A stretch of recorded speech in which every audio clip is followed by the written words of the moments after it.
I have an amazing guest, a legend, John Palmer. Thank you so much. It's such an honor. I have a goosebumps. No. You can see Thank you. Thank you for coming. For sure. I appreciate. Well, please introduce yourself. Okay. So my name is John Ross Palmer, and the reason I use my middle name is because I have found through my career there's a lot of John Palmers out there. Oh. And not only that, but there are other John Palmers that are artists. So it's a common name. So some people ask, I started maybe 10 years ago putting my middle name in there. And that's the reason why. Just people have asked that in the past. But I've been a full-time artist for 25 years. My history is I'm just an artist to be an artist. There was an article one time, it was in some paper, but I said to the interviewer, I'm not an artist, I'm just me. And then some promoter I had said, I've wasted all my life saying you're an artist and you're telling people you're not an artist. And I was just trying to open the door more. I'm not just an artist, I'm just me. And what I do is I create things. So I guess I'm an artist, but I'm just a creator and I want to share a piece of me. And so that's what the art becomes. It's like, this is the residue of making the art. Right. This is, to me, the art's like, I talked to you about the opera last night. That's when the art's being made, is when they're doing it. The CDs and on the radio, that's the residue. But you know what it's like to go somewhere and they don't have just music, but it's live music. Yes. It just adds that authenticity to it. So to me, the real art is when it's happening. Like, we're gonna tape this and record it and it'll be saved. But the art right now is this. It's unknown what's gonna happen. So that's the excitement. Right. So I've been a full-time artist for 25 years. I'm here in Houston. I was born here. I'm a 6th generation Texan. So this is really my home. And it's just been a great platform, especially in the city of Houston, the way I've been able to build my career and had a lot of collectors and people that have purchased my art. When was the aha moment when you realized, felt, this is your purpose? I love it. Because we were going over some questions earlier before we started. And when you said that, I love that I know exactly the second of that for me. And it was the moment, I was 24. My father had died maybe 30 days before, which was a horrible loss that I'd never had before. Tremendously horrible. And I just said, I'm gonna be a full-time artist. And so I dropped out of college and I had $600 in my bank account. I went to a craft store and bought canvases. But the minute I said, I'm stopping what I'm doing because I don't want to have an average life. My father worked until he died. Like, he died on the job, not in the office, but he was still working 9 to 5. He never got to realize these dreams he had as a retirement or enjoying what you've done. So I saw that firsthand. I'm like, I'm not going down that road. At least I'm going to enjoy the journey wherever it takes me, but I'm not going to work 9 to 5 and have somebody else tell me what to do, because I've helped artists become full. I'll tell you about the aha moment. But before that, people say, well, John, you work so hard. You know, to be an artist, you have to work as hard as you do. I don't know if I want to do that. I said, well, if you don't do it for your art, you're going to do it for somebody else. And you won't even question it. You think it's just the way it is. So you're going to hustle in life. Hustle for your passion to help people and do better. The aha moment was when I said, I'm stopping college. I'm going to paint full time. In that moment, I was in my 1-bedroom apartment. And when I said it to myself, I went and bought the supplies. And that was it. I was famous in my head. And we just talked about that earlier. I'm like, I don't feel important with my art. But at that moment, I'm like, I'm famous. Because I knew it was going to work. So that was the moment when I made the decision. Then after that, everything I did in my life revolved around, that is what I do. So I didn't want to get another job on that. So sometimes in the beginning, when you live off your art, I mean, that's tremendous. That's your only income. But I was smart through advice of other people, especially one of my sisters. She's a coach. She helps people with their careers. But the art was not doing well. I'm like, well, I'm gonna sell real estate or something on the side so I can bring in some money, and maybe I can meet people to sell art if I'm in real estate. And she's like, you're gonna totally stop your art if you do something else. So I'm glad I listened to that advice. Her name's Charlotte Law. I don't know if I mentioned that, but she's very successful at what she does. But if you do the side gig, you're gonna get distracted because the money's gonna be easier that way and you're not gonna keep doing your art. Or if you have to do a side job and you're a painter, work in an art supply. paint houses. Just be in the paint, be in the creative process. Don't go get some 9-to-5 job that you take home at night. There won't be no time, No no time. energy. Well, there's no time or energy. And then the time you have, there's no energy because you're stressed about work. Because you're owned by that company or that person, Yes. by Yes. their dreams, their ambitions. I just remember when I've had a couple jobs, not really many. I've never really had a job, but I just remember I was working at a grocery store sacking groceries. And I'm just a very nonconformist type person. I don't like being told what to do. And I had no socks on my shoes. And I remember the manager going, you have to go home and get socks. And I'm thinking, is that really, I have to do that? But that's just an example. So then when you get to the corporate, you can't wear that color. You can't wear that. You can't do that. Your hair's too long. Your hair's too short. You can't have facial hair. You know how they control you especially when you get to that level where you're making a lot of money and they know you make all the money with the company and they can tell you more what to do. Basically, give up your identity. Your identity, 100%. Because I just remember also one of my jobs was McDonald's, which I love that. But a good example of that, which makes sense, if you work for McDonald's, you have the uniform. As long as that uniform is on you, even when you're not working, if you're walking home, you're representing that company. And so the thing is, let's take it to the next level. When you're wearing that suit and tie and you work for this big company, everything you do is representing them, because if you do something that's what they call unethical, there are all these rules, you're fired or you're whatever, or demeaned or attacked by the company. So yes, they give you a shell to wear around that you have to have. We all have some kind of a shell, but I think doing what I love and not one person controlling it, like I sell my art, I don't have to depend on a gallery. I do have some dealers that sell my art, but I don't depend on like one entity. Because I did have a New York gallery that was in Soho, tremendously successful. And they wanted to represent me everywhere. So everything I did had to go through them. And I'm like, what about when you close? Oh, we're not closing. They're closed. So you have to empower yourself. Yes. When you're the artist that can sell directly to the person, that's all the power. Because even if you have a middleman, hopefully the middleman's going to pay you. Hopefully you know they sold it. Hopefully you're going to get the money. Because when you directly get it from the person buying it, you know that money's guaranteed because they're giving you the money right then. So it's important to be empowered to know how to do that. Reminds me of pop stars, you know how they give all those interviews and they say, I fired my manager. So how your style evolved through those years? When I did my first 7, 8, 12 paintings, I didn't do them to sell. I just did them for my therapy of the loss of my dad.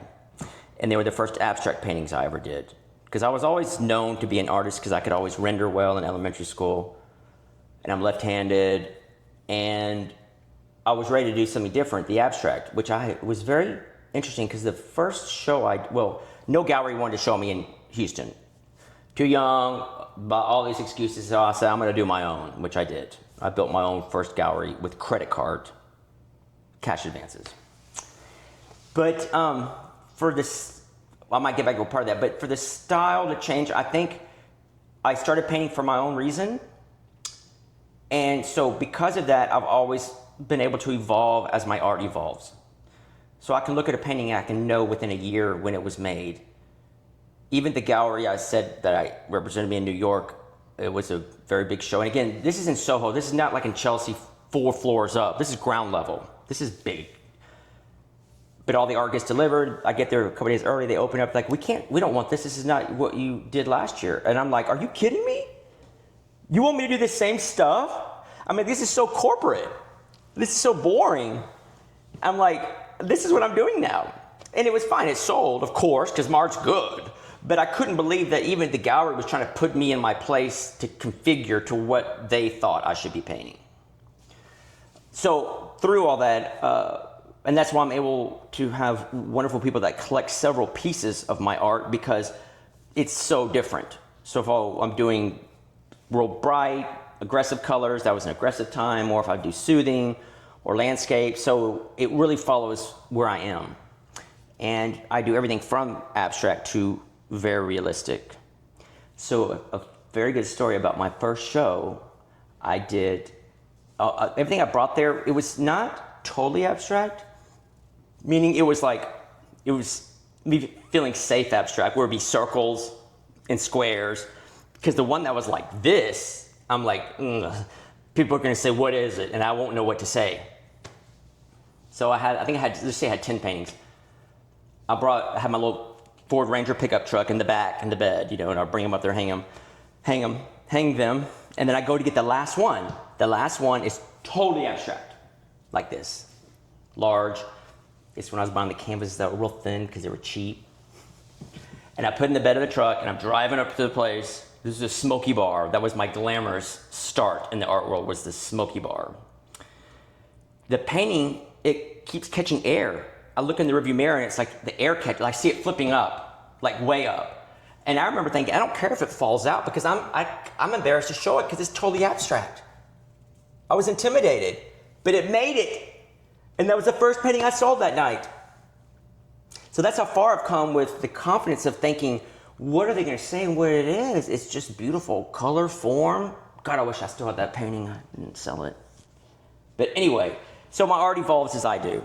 So, for example, the pandemic, I got back into oil paint because everything was slowed down, So I had all this time, and I had some great oil paint. So I got the mediums out, and as soon as I started doing it, it reminded me when I first painted in Florence, Italy, that smell, the aroma of the mediums and paint. Yeah, look at you going, yes, I know. It's intoxicating. Yes. It's beautiful.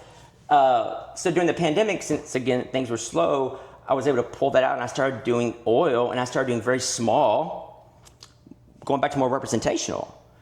Because during that time, everything was crazy. I mean, I still know for sure we don't know how hard that's affected us. We're still too close to it. And when you get down or depressed or you have financial stuff, I promise you, just remember, the pandemic, we're still getting healed from that. I mean, that was crazy that we went through that and did as well as we did do. But I started doing little scenes. So I do like a little bar scene, like a Paris bar scene, where it'd be champagne and people laughing, or I'd go to the park and I would do birds and butterflies. I knew people wanted to have something they could see tighter than just this loose, because we were so much uncertainty. And so every day I would do a couple little ones in the park or wherever, and then I'd paint in the morning, I would photograph them, and then at night I'd reach out to my collectors. So it was my system. It was morning paint, 4 o'clock, get the dogs, get some champagne in a coffee thermos with frozen blueberries. That way it stayed cold without diluting the champagne. Frozen cherries or blueberries. Yeah, that's the tip. Go to the park over here, put the dogs on like 3 leashes so they're real long, put the stake in the ground, they're running all around me, and then I'm selling the art on my phone. So it's always evolving and changes. That's an example. The pandemic pulled me tighter in, and so that's now a style I do, which I love. Which maybe skill or maybe business habit helped you? Or something you develop, you proud of? So I guess any business side, everything's business anyway. Right. Everything. Wars happen, people are killed because of money. I mean, we live in a world where money is a very strong force, and if you don't have money to take care of yourself, nobody cares. Right. And you find a real wealthy person that's publicly known, they don't want to care. They don't want to hear anything about your problems because you have money. So they think that you can't complain if you have the financial part, because money is hard to come by. So I grew up in a family business working for my mom, and I really learned a work ethic from her. I hated it as a kid. I hated it. I mean, I'd come home from school and have to go right to work, even on the weekends, not Sunday. Then I got to go to church and give 25% of the money I made from her to church. Give my money away on Sundays, thanks to her. But I learned a lot from it. So my great-great-grandfather was very successful in business, and I learned about this when I was an adult. My mom never told me. He was from Scotland, Scottish. But I know the entrepreneurship or business, when it's a real entrepreneur that's doing something new without anybody's support, in the beginning, because everything starts out by yourself in the beginning, and then you get people that help you. But when you go out there, it's not somebody with the idea, it's somebody with the idea that implements the idea. That's the true, incredible situation. But I know I got from him this entrepreneurship, because I think that's a real entrepreneur. I think a lot of it's genetic. To be able to risk, do new stuff, be criticized, break boundaries, because that's what Myra does. I don't follow the traditional whatever it is. I just do what I love. Right. And I'm excited about it, so I talk about it. People are like, you're a great promoter. No, I love what I do. So of course I'm excited about it. Now you go make me sell cars, I'm not going to be really excited about it. Right. I'd probably die in a week. I couldn't do it. I'm selling what I love. So of course there's enthusiasm with it. So the business side, I'm a risk taker I built a brand new foundation up gallery with credit cards. I mean, who does that? And I've never declared bankruptcy. So it's not like I did it and then but I had so much faith in what I was doing. And some financial advisor told me one time, because since I have my own business, I'm so passionate about it, kind of what I do, instead of maybe putting a lot of money in this investment account or this stock, I put it back in my own small business. What a better place for it to grow than under my control with my enthusiasm than sitting here making a very small percent. So that was a very good way for me to look at it, because everything I do is about my art, and because it's a good thing and because it's good for people and my mission is good. So that's why I know that obsession of mine is a good one to have about the art. So-freaking-lutely. But how long have you been in the process of this, of doing it? The interviews? April, I started April. That's a very good point to bring up. About, you put all this in, it's not where you want to be yet. Right. But you can't stop. Because so many people get me doing my art, getting another job. If I would have done that, there's no way I'd be where I am now. Right. But people have to be committed and do it for sometimes years and see nothing. Think of the faith that takes, but look at the payoff. I mean, I'm in this year of my career, and I still feel like I've made nothing. I still feel like, but people, you got to keep pushing, and then it's magic. Then it's like, where has all this been my whole life?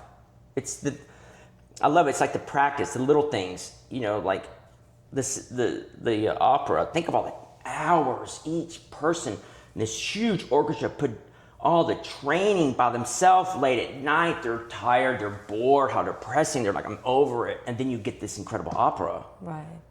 Last night, people aren't thinking about the blood, sweat, and tears of what these people sacrificed. They're at the top of their game. They're at the Houston Grand Opera. I mean, that's mega. But think of all that sacrifice. Right. And fighting to get to the top, to then be there. And this is why maybe it's a part of also a business or building a business, being an artist, and keep on going when nothing is happening. No one is buying. I know. And not take things personal. Because, hey, this collector just walked away, didn't say anything. And they for sure was going to buy something in your head. Right, I was hoping on it. Right. Yeah, and another thing I share with artists is you're not channeling from God. You don't know everything. Take input in, or you're never going to get better. And one day, when somebody like Diana comes along and says, I want to interview you, don't have animosity for all those years and nobody cared about you. But then they get a chip on their shoulder like, oh, I'm too good for you now. Well, you weren't doing anything good back then. They want to talk to you now because you've actually done something. So don't reject that. Right. They didn't care about you because you had not. So there's a huge artist in our history, Robert Rauschenberg, that I was able to meet at the end of his life.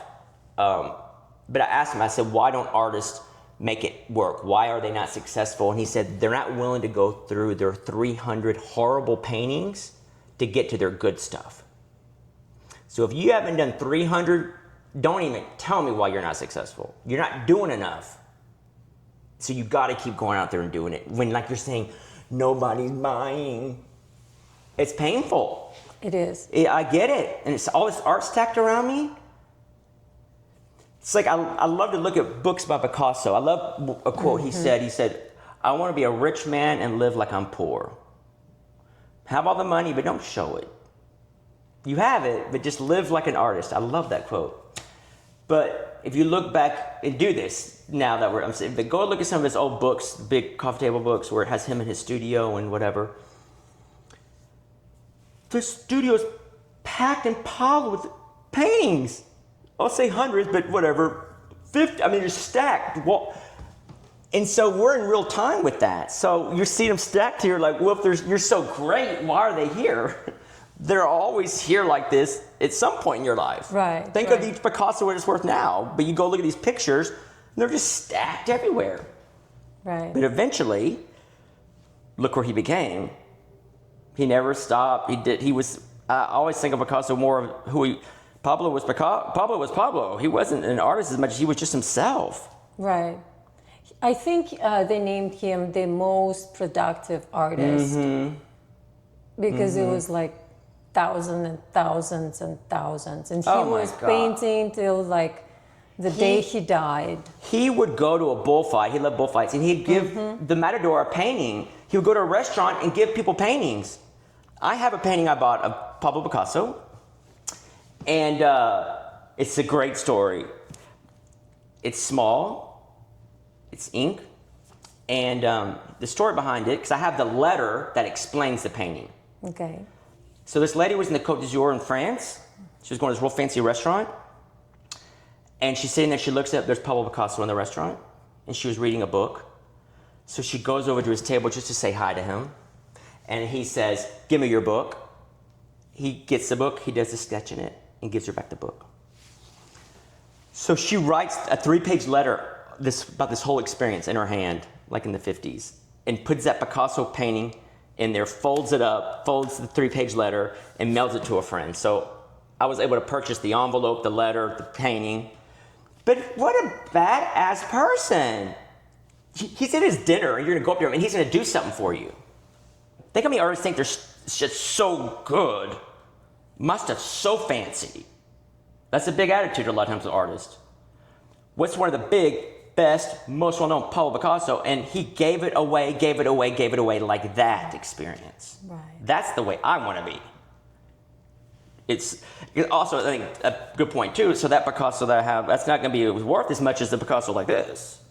So everything you do doesn't have to be some grand whatever, but I love that philosophy. God, people should need to read Picasso stuff. It's just a great way to live and be. Right. Let's move to another part. Yeah. Creative sparks. What themes or messages do you love exploring in your work? Where do you find your biggest creative inspiration? Personal experience, music, dreams, nature, maybe coffee, right? Take us behind the scenes. What does your creative process look like? From the idea of final masterpiece. What do you do when the canvas says, not today? That's something I want to... Okay. So for my creative process, I paint every day, hours every day. And I love this. There's 5 kids in my family, but my little sister, there was an event here. It was a big event, a lot of work and all that. And so the event's over. They were like in the residence of the gallery. And I just start painting. And she's like, see, you're real. I mean, like, you go and then no artist is doing this. You do it all the time. And I love that. I'm like, I didn't even think about it. But I paint all the time. So my inspiration is just to create great art and then for people to fall in love with it. So it's not like I have to do something to be inspired. I'm inspired every day. But a big part of some of my more special, whatever, I don't know how to put it, but I love to travel. And the reason I think art is really good when you travel, so say for example, you're going on a trip, flying overseas. So the day of a trip, you get a little anxiety. Airport travel, all that, it's just normal. If you didn't have anxiety, you wouldn't be normal. So when you get on the plane, you hear every noise. Is that person gonna be loud? Because your senses are heightened, because you're out of your normal. So say you go to a place that's different language and different culture and all that. So what's so great about that for me, you're on edge. You smell more, you hear more, you see more, you feel more. So when art is created abroad, I think it has more guts to it. So I love Greece. It's my favorite places. But I just got back maybe a month ago from recent. But I offered to collectors, I would do commissions while I was there. So I'm like, is there a favorite place you love in Greece? If you've not been there, there's a lot of mythology and romance around it, as we know. Tell me a place and I'll paint it. Or if you've been there, you love a place, I'll paint that, which all sold out, very successful. And then I'm like, I'm in Europe, I'm gonna go to Paris. Everybody loves Paris. Because one person said, are you gonna paint in Paris? And I'm like, what do you want me to paint? It's an hour away. So I ended up doing commissions there too. But back to being controlled or owned or whatever. Say I was on a business trip for 10 days, I couldn't take another trip to Paris. Even though it was an hour away, if I was there for work, I have a very structured, and I have to get back to the office the next Monday. So when you own your time, which is to me is the most wealth you can ever have. Yes. The most wealth when you own your time. Yes. You can do so much more, and then you don't have to get back and explain why your vacation was so great. Because they don't want to hear it. So my inspiration is life. I love traveling because of the reasons I said, it gets you more heightened. I just love creating great art. I love the placement of it when people purchase. I love to go hang it in their home, to see where it is. So I just love that whole cycle from beginning to end. And what's so great, artists need to remember, when you're an artist and you're creating something from nothing. That's profound. From nothing. You're creating an entity, a piece of art. That's so amazing that you can do that. Right. And then for people to love it and put their money up for it, that's really amazing. As I said, money is hard and people want to pay money for what you create. That's amazing. And another thing about the amazing part of art is I had an event here one time and one of the people helping me, like bartender, said, I always love coming to your parties because everybody here is happy. And he said, like, if I go to these companies, I'm not going to say any kind of particular industry, but he's like, nobody wants to be there. They're forced to come to this party, but everybody that comes here, they want to be here. And another part about that made me think, how incredible is it when I exchange money for my art? What a beautiful exchange is that. People aren't forced. It's not like you're having to pay a bill or pay some professional fees, which you would never like. But you're saying, here's my money, I want what you're doing. So the exchange is so beautiful. Right. What do you want the collector or viewer to feel when they're looking at your art piece? I want them to never get tired of it. And that's why I like everything I paint, even if it's a portrait, the background's going to be kind of abstract.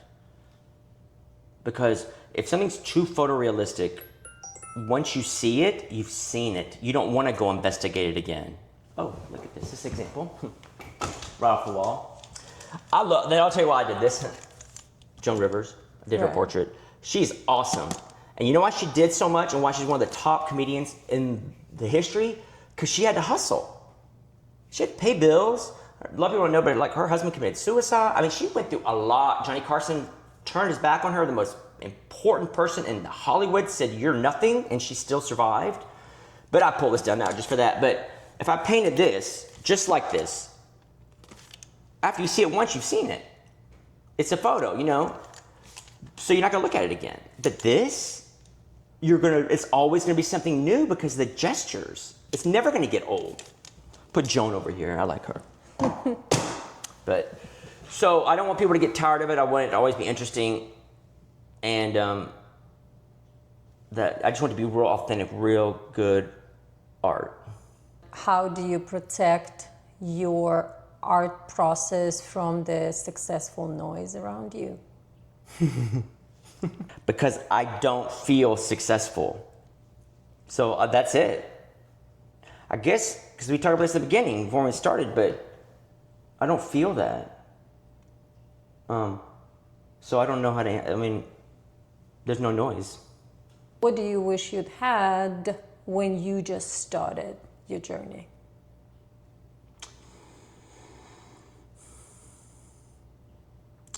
You know, it's that whole thing where you say you wanted these things, but you wouldn't do what you had to do to make it work. You know, unfortunately, you're going to say, well, I wish I had more money because I didn't have any money. And spending all the money I had on these canvases to not even make money because I wasn't going to sell them. And then I think I wish I had somebody like to mentor me, but then I wouldn't have hustled to learn. Right. God, I don't know how to answer that either. I don't know what else I would have wanted. Because I would think you probably achieved everything you wanted, and you're just happy artist. Because I'm like, well, maybe I wanted better brushes. Well, then I wouldn't have wanted to strive to get better brushes. Right, you know? Right. But it's just, the world's so amazing. It's so amazing. It's so beautiful. And we take it all for granted. Like us sitting here now, the clouds, we live in a safe place. We're going to get home okay. We don't worry about water being contaminated. We have flushing toilets. So many countries don't even have that. Right. But recently, a wonderful person that I've done a mural for recently, a whole ceiling walls, it was really beautiful. But she bought a property, and on the property had this really famous artist, paints and brushes and all this. I'm talking like hundreds of tubes of paint and brushes, like the best handmade in the world. And she gave it all to me. Is that amazing? I mean, like, I couldn't believe it. I couldn't believe it. I'd say the name, but I don't know. I don't want to be like too, but what a beautiful thing. It is. These tubes are like so expensive. And he died 20 years ago. But the wife didn't want to touch anything. So 20 years later, she finally sold the property. And so that everything was left in there like he left it. But what's so great about oil, they never, but on some of these tops, and I need to not do that, break my teeth. But the oil is great, but the plastic lid disintegrated. That's how old they are. But the paint's still in there and has that smell we talked about. Right. Old school, no cheating. Just no, my gosh, and these brushes, oh my gosh. I mean, they're real fur sable, which I'm sure that's bad. I'm sure that's real bad. But they're nothing like it when you use them. I mean, it's really incredible. So I just love that the universe gave me that, you know, like, because I probably I would not have gone out there and spent the money that this gave me, because it would have been astronomical. I never would have said, okay, let's put this much money at this super fine products. I've had some of that in my life with some of my art, but not this example. I mean, there's a color I've used before, I'm sure you've heard of it. It's ultramarine blue. Very common, right? You've heard of it. So this is just one example of some of these tubes. I found a red ultramarine blue. That's how exotic these tubes are. Have you ever? No. It's like this magenta that you've never seen. I can't explain it right, but it's red ultramarine blue. So there's like all these. It's like a kid. Each one you open up and you look at it, like, oh my God, what is this? I know. I feel the same. So then my sister said, trying to be the mother, even though she's my little sister, don't ruin these brushes. Make sure you clean them. Don't abuse them, because she knows the way I treat my supplies. But I just love the way I just got that a few weeks ago. What a beautiful thing to happen. But you're on your path and those things come along. This lady wouldn't have given this stuff to an artist that's not hustling. She gave it to me because of what I've done in my art so far. So it's that thing where if you're doing it, things are gonna come along, but nobody's gonna just give you that when you're sitting with your 12 paintings wondering why nobody cares about you and why you're not selling anything. So escapism, it's a broad term. It's my art movement. Mm-hmm. And the premise of it for me is, another thing Picasso said is he somehow works every day to try to paint like a child again, which I love that.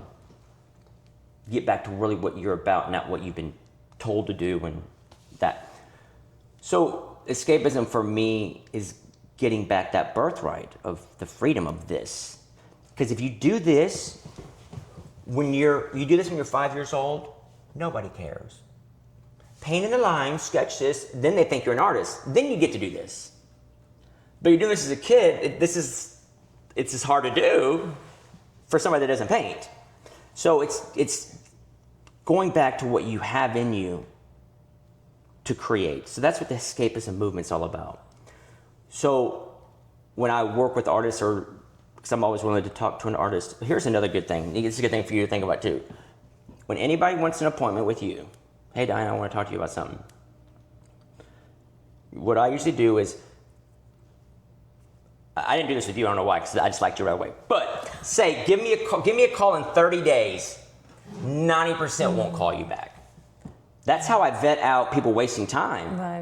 If they're not willing to put on their calendar, if it's not that important, it's a good way to like weed out people that really aren't going to help you do what you're doing. I don't know where I got off on that. But it's just going back to what you have before it was altered by people who care about you, that put you in a box and make you be a certain way. Right. Do you think art is in our DNA? Sure. The creativeness is. And when people say they're not creative, I'm like, well, what you're wearing is creative. You know, you put your clothes together, there's creativity in that. I always love watching people when they put their plate together, like their food, if they're like because people do it differently, and some people do it. I just think that's art too. That's making it all, and I don't want things touching. So same thing with colors, maybe. You know, you have, don't get the grits with the potato, whatever. You know, then I want soggy, and then people, I want it all soggy. Right. So that's a perfect example of creativity in art. We all do it all the time. Right. Last question, final one. If you would have a chance to collaborate with anyone, any artist from the beginning of the humanity, who would that be?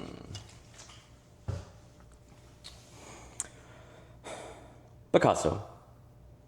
I love his lifestyle. And when in World War II, when the Nazis were like stealing and taking all this art, they didn't want his. They said it was bad. They said it was another term, but don't you love that? I do. They didn't want his art. So I love his lifestyle. I love the way he would give sketch for somebody in a book. I just love it because I love his whole life. Thank you, John. Thank you too, Diana. I had such an amazing interview. Too. Pleasure. I love when you do an interview and you feel energized at the end. You know, it's just like when you're with somebody. Yes. You know, people you're around, we all know them. Right. You're like, oh my God, you sucked everything out of me. Right. And then people are like, oh my, I could go another hour. You know, like it's energizing. So thank you for that. Thank you.